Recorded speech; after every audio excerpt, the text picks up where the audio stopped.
তাআলা 1500 বছর আগেই জানিয়ে দিয়েছেন। যখন টেলিস্কোপের কোনো কিছুই ছিল না, টেলিস্কোপের কোনো ইজাদই ছিল না, তখনই আল্লাহ তাআলা জানিয়ে দিয়েছেন এই তারকাগুলোর বিষয়। রব্বুল আলামিন সূরা সাফফাতের 6 নম্বর আয়াত, কোরআনের 37তম সূরার 6 নম্বর আয়াতের মধ্যে বলেন, ইন্না যায়্যানাস সামাআদ দুনিয়া বিজিনাতিল কাওয়াকিব। নিশ্চয়ই রব্বুল আলামিন তোমাদের কাছাকাছি, তোমাদের নিকটবর্তী, তোমাদের এই প্রথম মহাকাশের মহাশূন্যটাকে লক্ষ লক্ষ কোটি কোটি অগণিত তারকার সৌন্দর্য দিয়ে সুন্দর করে সাজিয়েছে। বিজিনাতিল কাওয়াকিব, এখানে যে কাওয়াকিব শব্দটা এসেছে এটা হলো সব বহুবচনের শেষ বহুবচন, এরপরে আর কোনো বহুবচন আসে না। এটাকে আরবিতে বলে জামা মুনতাহাল জুমু। এটাকে কি বলে?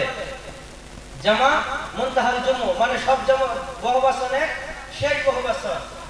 এই যে বিজিনাতিল কাওয়াকিব শব্দটা যে আছে, কাওয়াকিব শব্দ দিয়ে আল্লাহ তাআলা আগেই জানিয়ে দিলেন যে আমরা খোলা চোখে যে আমাদের গ্যালাক্সির কয়েকটা তারকা দেখি, আল্লাহ তাআলা শুধু এই কয়েকটা গ্যালাক্সি, এই কয়েকটা তারকা থেকে সৃষ্টি করেন নাই, এর চেয়ে লক্ষ লক্ষ কোটি কোটি অগণিত তারকা দিয়ে সৃষ্টি করেছেন।